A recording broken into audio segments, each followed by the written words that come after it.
In the high-stakes arena of global geopolitics, few resources have shaped history as profoundly as petroleum. Today, we dive deep into Charlotte Dennett's investigative masterpiece, Follow the Pipelines. This isn't just a book about oil, it is a personal quest for truth and an exposé of the deadly politics that drive the great game for petroleum. Chapter 1 sets the stage for a personal pilgrimage. Dennett begins with the mystery of her father, Daniel Dennett, America's sole master spy in the Middle East in 1947. His top-secret mission was to survey the route of the Trans-Arabian Pipeline. His death in a plane crash would haunt his daughter for decades. Dennett writes, quote, "I realized his death was likely much more entangled in political intrigue than I was led to believe," unquote. This realization drives the narrative forward. The chapter explores how the vacuum left by the British Empire in the Middle East led to a fierce competition among new superpowers for oil dominance. The 1947 plane crash in Ethiopia remains the focal point, a fallen star at the heart of the CIA's early history and the pipeline politics of the era. The Trans-Arabian Pipeline, or TAP line, was to be the longest in the world, a strategic asset of unimaginable value to American interests.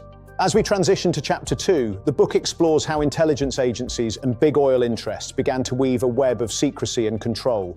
Chapter 2 delves into the concept of the great game for oil. It describes a world where borders are drawn based on pipeline routes rather than ethnic or national identities. The competition for petroleum resources between the United States, Britain, France, and Russia led to an era of geopolitical instability that persists today. Dennett exposes how these interests colluded to manipulate regional conflicts, ensuring that oil would flow to the West regardless of the human cost. Transit countries like Syria and Lebanon became battlegrounds where regimes were made or broken based on their willingness to permit pipeline construction. Beirut, where Dennett was born, was a hub of this activity, a city where spies and oil executives mingled in a dangerous dance for influence. Pipelines are the lifelines of the modern world, but Dennett shows they are also the tripwires for endless conflict. By the end of Chapter 2, the American pivot toward the Middle East is firmly established, setting the stage for the specific investigations in Chapter 3. Chapter 3 focuses on the investigation into the plane crash. Dennett uses Freedom of Information Act requests to peel back the layers of official secrecy. She found that critical documents were withheld or destroyed, pointing to a cover-up designed to protect the strategic interests of the TAP line project. The crash site in Ethiopia was in a region rife with political tension, making the official explanation of pilot error increasingly hard to believe. Her father's mission wasn't just to survey the route, but to ensure that the local tribes and governments were supportive of the American presence. The delicate negotiations with Saudi leaders were a key part of his work that was cut short by the disaster in the sky.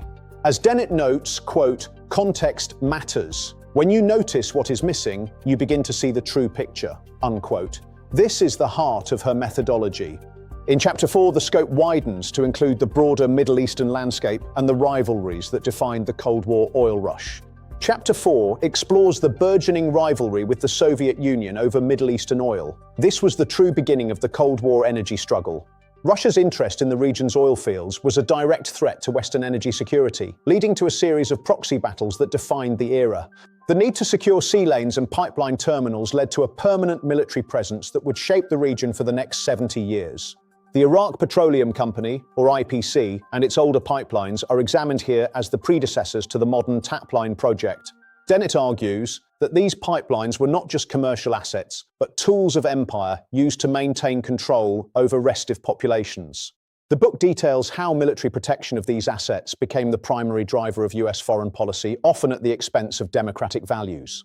Chapter 5 takes us deeper into the specific conflicts fueled by these pipeline politics, starting with the early struggles in Syria.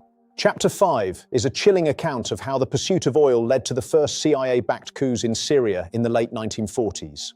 When Syrian leaders balked at the terms of the pipeline agreements, they were swiftly replaced by military leaders more sympathetic to American interests.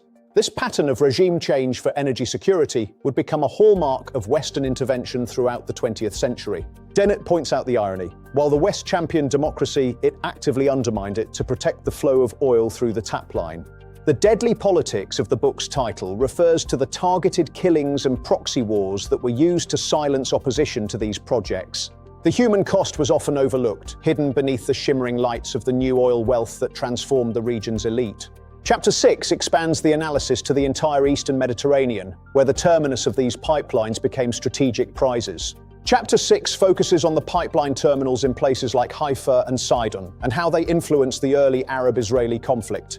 The ability to control the flow of oil to the Mediterranean gave transit countries and terminal ports immense geopolitical leverage.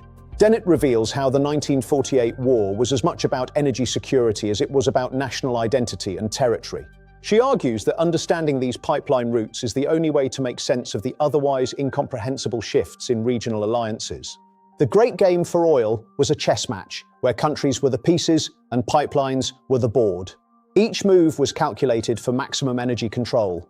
The chapter concludes by showing how these historical struggles set the stage for the modern era of energy warfare.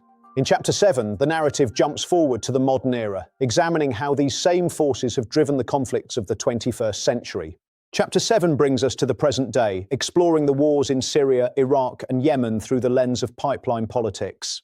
Dennett asks the tough questions. Was the goal of defeating ISIS a pretext for a land grab for oil and the occupation of Syrian eastern provinces? The involvement of groups like the Taliban and Al-Qaeda is re-examined in the context of their negotiations with the West for energy security. The endless wars of our time are, in Dennett's view, simply the latest chapters in a story that began in the 1940s. Same goals, different actors. The book details how the Pentagon has been used to protect big oil's interests, often hiding these motivations behind the banner of national security. As the Great Game moves into new territories like North Africa, the competition for influence between the US and China becomes the next big struggle.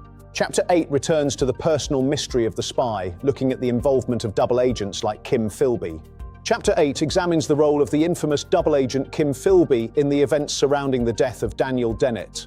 Philby, working for both the British and the Soviets, was at the center of the intelligence world in the 1940s, a man who knew the secrets of the pipelines. Dennett questions if her father's mission to Saudi Arabia threatened Philby's masters, leading to the sabotage of his plane, unquote. The mystery of a lost spy becomes even more complex as Dennett connects the dots between British, American, and Soviet intelligence interests.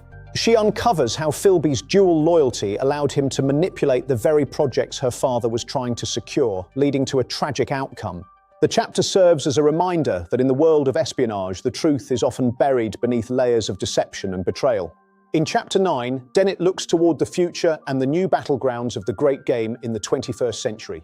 Chapter 9 examines the expanding scope of the Great Game for Oil, focusing on the new rivalry between the United States and China in Africa. The need for energy and resources has led to a massive increase in investment and influence peddling across the African continent. Dennett warns that the same patterns of conflict and intervention are being repeated, this time on a global scale that threatens world stability. Even as the world pivots toward renewable energy, the legacy of the oil age continues to haunt our international relations and foreign policy. The transition will not be peaceful if it is driven by the same great game mentality that has defined the last century, unquote. The chapter concludes by calling for a new approach to resource-based politics, one that prioritizes human rights and peace over profit and power. Finally, in Chapter 10, Dennett brings her personal and historical journey to a powerful and moving conclusion. Chapter 10 is a final reflection on the lessons learned from following the pipelines. It is a call to action for a more transparent and just world. Dennett finds closure in uncovering the truth about her father, but she also finds a profound responsibility to share what she has discovered with the world, unquote. Follow the Pipelines is required reading for anyone seeking to understand the true drivers of our world's most enduring conflicts. Follow the Pipelines and you find the truth.